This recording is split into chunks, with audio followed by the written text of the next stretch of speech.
काली माँ और एक छोटी बच्ची की बहुत ही सुंदर कहानी। भक्तों, आप बड़े ही श्रद्धा भाव से सुनिए। रतनपुर गांव में एक छोटी बच्ची सीमा अपनी माँ के साथ रहती थी। उसका जीवन बहुत ही साधारण था। पिता का देहांत हो चुका था और माँ कपड़े सिलकर दोनों का गुजारा करती थी। सीमा बहुत ही समझदार और श्रद्धालु थी। उसे बचपन से ही काली माँ से विशेष लगाव था। उसकी दादी बचपन में माँ काली की कहानियाँ सुनाया करती थी, जिसमें माँ संकट में अपने भक्तों की रक्षा करती थी। भक्तों, गांव में एक पुराना काली माता का मंदिर था, जो अब बहुत ही ज़्यादा झज्जर हो चुका था। कई साल पहले किसी घटना के बाद लोग वहां जाना बंद कर चुके थे। अफवाहें थीं कि वहां जाने से कुछ अनहोनी हो सकती है, लेकिन सीमा की जो श्रद्धा थी कि माँ काली कभी भी किसी को नुकसान नहीं पहुंचा सकती। एक दिन गांव में बहुत तेज़ तूफान आया। हवा इतनी तेज़ थी कि कई घरों की छतें उड़ गई, पेड़ गिर गए और रास्ते बंद हो गए। सीमा का कच्चा घर भी इस तूफान से नहीं बच सका। उसके घर की छत गिर गई और उसकी माँ के सिर पर एक भारी लकड़ी गिर गई। माँ बेहोश हो गई। उसके बाद भक्तों, पड़ोसियों ने किसी तरह सीमा की माँ को बाहर निकाला। गांव के कंपाउंडर ने बताया कि सिर में गंभीर चोट है और अगर तुरंत इलाज नहीं हुआ तो जान भी जा सकती है।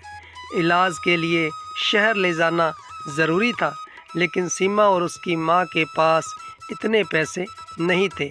गांव के लोगों ने मदद करने की कोशिश की, लेकिन तूफान में सब खुद परेशान थे। सीमा ने बहुत रो रो कर माँ को बचाने की मन्नत मांगी।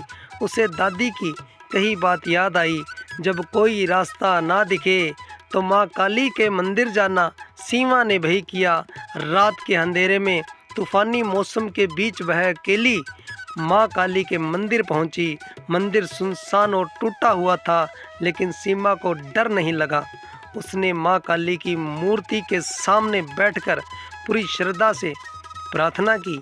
आंखों में आंसू, दिल में विश्वास और जुबां पर सिर्फ एक विनती थी, मेरी माँ को बचा लो।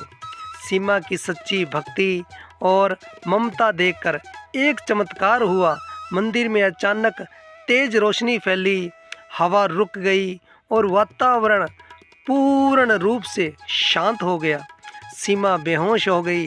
अगली सुबह गांव में सबने देखा कि माँ काली का मंदिर पूरी तरह से साफ सुथरा हो गया था। भक्तों, ऐसा लग रहा था जैसे किसी ने रात भर में उसकी मरम्मत कर दी हो। मंदिर में सुगंध फैली थी और दीपक जल रहा था। उधर सीमा की माँ पूरी तरह स्वस्थ हो गई थी। उन्हें होश आ गया था और सिर की चोट गायब हो चुकी थी। डॉक्टर ने कहा कि यह किसी चमत्कार से कम नहीं। गांव वालों ने जब यह सब देखा और सीमा से पूरी बात सुनी तो वे भावुक हो गए। उन्होंने मंदिर की फिर से सफाई कराई और पूजा पाठ करना शुरू किया।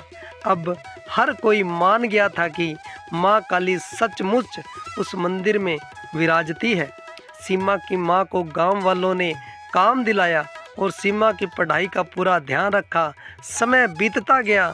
सीमा ने खूब पढ़ाई की और डॉक्टर बनी और गरीबों के इलाज के लिए एक छोटा सा क्लिनिक खोला। भक्तों, आज भी सीमा हर शनिवार माँ काली के मंदिर जाती है, दीपक जलाती है और कहती है, आपने मेरी माँ को जीवन दिया, अब मेरा जीवन आपकी सेवा में और लोगों की मदद में समर्पित है।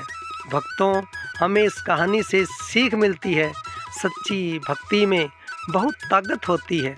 जब दुनिया साथ छोड़ दे तब ईश्वर साथ देते हैं। माँ काली सिर्फ शक्ति की देवी नहीं, बल्कि सच्चे प्रेम की भी देवी है। भक्तों, अगर आपको हमारी ये सुंदर कहानी पसंद आई तो आप कमेंट में जय माँ काली ज़रूर लिखें। माँ काली आप पर कृपा ज़रूर करेंगी और आपकी मन की प्रत्येक इच्छा पूर्ण कर देंगी। अगर आप हमारे पेज पर नए आए हैं तो हमें सब्सक्राइबर करें, ताकि हमारी आने वाली आध्यात्मिक स्टोरी आप तक सबसे पहले पहुंच सके। जय माता दी, जय माता दी, जय माता दी, जय माता दी, जय माता दी, जय माता।